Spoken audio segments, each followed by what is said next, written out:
what's going on? And I jumped up and I said to the guy, what are you doing? Like, where are we going? And he's drunk, like, nah, it doesn't matter. And I was like, okay, so I put a poll on Twitter and Instagram asking you guys what you wanted to see. And one of those videos was a crazy story. And so I wanted to tell you about a time that I went traveling in Thailand. I've been to Thailand twice, and one time was with my best mate, and another time was with a girl that I was seeing at the time. She was traveling there already, and I went out to visit her. And this particular story of many is from an island that we went to visit. We went to visit quite a small, like a very small little island, and we were hopping around all of the islands in the south. And this particular island, there's no roads, there's nothing there. There's nothing at all. It's so small. It's just a jungle with a couple of hotels. And we sailed up on the boat, and the boat grinds into the sand. And you get your backpack on and you jump over the edge, jump into the water and walk your way up the beach.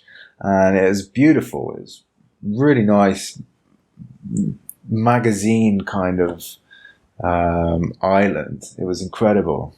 But the thing was, it was tiny. So we found our room and we thought we're going to stay here for 3 nights. So we booked 3 nights. We got all kitted out, and then we went for dinner, and that was it. We had a few drinks, and then we woke up the next day, and it was kind of like, we've done everything. Like, the island was so small that we did everything. And so we kind of said, like, do we actually want to stay here for 2 more nights? And we agreed to try and get rid of them. And so I went and spoke to the people who owned the hotel, and I said, like, look, we booked 3 nights and I'm really sorry, but we want to kind of leave. We don't want to be here for 2 more. Can you give us a refund? And they said, no. So I said, what if I wait for the next load of tourists to come? Can I sell my next 2 nights to them? And they said, yeah, that's cool. So we went to the beach and we waited for the next boat of tourists to come in, and they got off the boat, and I found somebody to buy the next 2 nights. They gave me the cash, they checked into the room, done. But I didn't realize that that boat of tourists was the one and only boat in the day that you can get on and off of the island. And we had just missed it, selling the last 2 nights. Now, the girl that I was with was going crazy at me. She was like, where the hell are we going to sleep?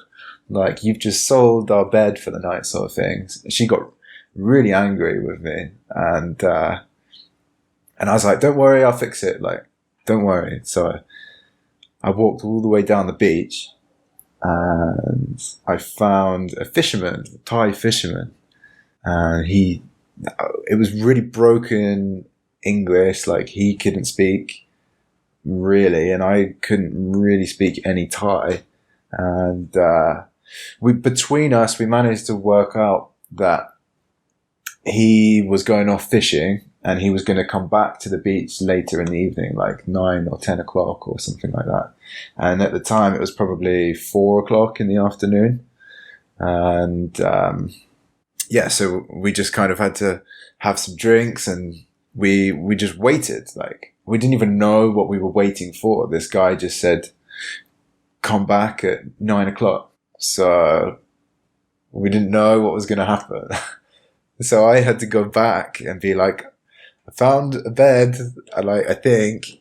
And we waited and we waited. 9 o'clock came round and we headed down the beach. and I saw a fire. There was a small fire lit up, and we went over, and sure enough, it was the guy. It was the fisherman, and he was like, "Hey, like, come over!" And there was like party town. They were drinking, they were smoking, they were eating all of the fish that they'd cooked up from the day, and they just invited us over, like, into their circle, and we got wasted. Like, we ate really well, we got wrecked, and then it was like, what's going to happen? Like, we don't know where we're sleeping, kind of thing.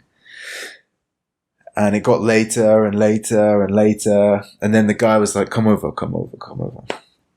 And he put me and my girl at the time in his boat, which was like his house, and he just sort of said, like, lie down here. So we kind of just lay there, like, what's going on? Like, we're on the water, kind of thing, and we figured that, like, it was okay, it was safe, it was all right, and we were just about to get to sleep, and then suddenly, like, the engine turns on, and this fisherman he pulled the boat out of the bay, out of the little dock thing, and started flying off into the middle of the ocean. And these Thai boats, like, they have motorbike engines in them. So it's like, I don't know, 3:00 in the morning. And he's like, rah, like, heading off into the ocean. And she's scared. Like, I'm kind of, what's going on? And I jumped up and I said to the guy, what are you doing? Like, where are we going? And he's drunk, like, nah, it doesn't matter, like, nothing. And I was like, where the hell are we going? Like, we were kind of worried, and he just kept going, driving, sailing this boat further and further into the ocean.